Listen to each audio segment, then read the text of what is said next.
आपके साथ ज्योति का नौजा और आप देख रहे हैं न्यूज जब बोलेगा हिंदुस्तान। आइए रुक करते हैं खबर की ओर। बेटे ने मां से पूछा मेरा बाप कौन। बलात्कार का 26 साल बाद दर्ज हुआ मुकदमे में डीएनए रिपोर्ट आई पॉजिटिव। शाहजहांपुर में जवान बेटे ने अपनी जब मां से बाप का नाम पूछा तो बेचारी मां फफक कर रोने लगी और उसने बेटे को सुनाई 26 साल पहले हुई वो दर्दनाक दास्तान जिसने उसकी पूरी जिंदगी तबाह हो गई। 26 साल बाद न्यायालय शाहजहांपुर के आदेश पर मार्च 2021 में थाना सदर बाजार में दर्ज हुए बलात्कार के मुकदमे में अब आरोपियों की डीएनए जांच पॉजिटिव आई। इसके बाद पुलिस ने आरोपियों की गिरफ्तारी के प्रयास तेज कर दिए। दरअसल वर्ष 2021 में जनपद शाहजहांपुर न्यायालय में हरदोई की रहने वाली एक महिला ने दिए प्रार्थना पत्र में बताया कि वर्ष 1994 में वह अपनी बहन बहनोई के घर रहती थी जो शाहजहांपुर के थाना सदर बाजार क्षेत्र में रहते थे। बहनोई वन विभाग में कार्यरत थे और बहन प्राइवेट स्कूल में पढ़ाती थी। जब वह दोनों घर पर नहीं होते थे तो पास के रहने वाले नकी हसन उर्फ ब्लेडी और उसका भाई गुड्डू उसके घर में जबरन घुस आते थे और बारी बारी से बलात्कार करते थे। उस समय वह 12 वर्ष की थी। सिलसिला करीब 2 वर्ष तक चलता रहा। जब वह गर्भवती हुई तो परिजनों ने उससे हकीकत जानी। इस दौरान बहनोई उक्त दोनों भाइयों के घर पहुंचा, लेकिन वह लोग दबंग किस्म के थे।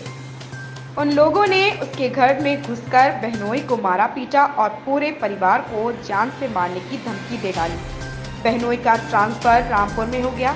सभी लोग वहीं चले गए और वहां उसने एक पुत्र को जन्म दिया।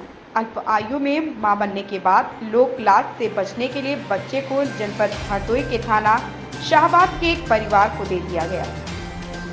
बच्चा जब बड़ा हुआ तो उसने अपनी मां की जानकारी हुई तो वह उसके पास चला आया।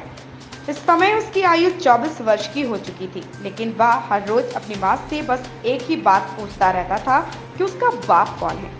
वर्ष 2000 में उस महिला की शादी गाजीपुर के एक युवक के साथ कर दी गई, लेकिन शादी के 6 वर्ष के बाद जिसका डर था वही हुआ। महिला ने प्रार्थना पत्र में यह भी बताया था कि अब पति ने भी उसे छोड़ दिया और बेटे को भी सच्चाई का पता चल गया। ऐसे में उसने अपने लिए ना सही लेकिन बेटे को उसका हक दिलाने के लिए अन्याय के खिलाफ जंग छेड़ दी है। वेद प्रकाश मिश्रा की रिपोर्ट। मेरे साथ जबरदस्ती रेप किया था। ये सिलसिला बहुत टाइम तक चला है। उनसे मुझे एक बेटा हुआ है और अब बेटा मुझसे पूछ रहा है कि मैं हूँ कौन। आखिरकार मेरा भी तो कोई होना चाहिए ना। बस वो इतनी जिद पकड़े हुई है कि मैं आत्महत्या कर लूँगा अगर मुझे नहीं बताया। पिता का नाम पूछ रहा है आपने? हाँ, अपने पिता का नाम पूछ रहा है। तो क्या किया अब आपने? तो अब मैं प्रशासन की मदद ले रही हूँ। क्या उम्मीद है आपको? मुझे उम्मीद है कि मुझे इंसाफ ज़रूर मिलेगा और मेरे बेटे को भी इंसाफ मिलेगा। क्या न्यायालय से मुकदमा दर्ज कराया आपने? जी, न्यायालय से कराया है। पुलिस पहले कर नहीं रही थी, फिर न्यायालय से जब ऑर्डर मिला तब किया गया है। एसपी साहब, एक मामला आया था। एक महिला ने 27 साल के बाद आरोप लगाया था रेप करने का। उसमें एक डीएनए रिपोर्ट भेजी गई थी।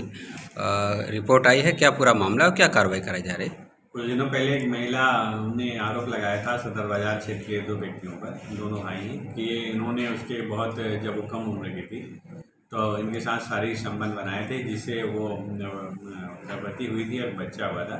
वो बच्चा पूछता है कि वो फादर कौन है। इस संदर्भ में वो कार्रवाई चाहती है।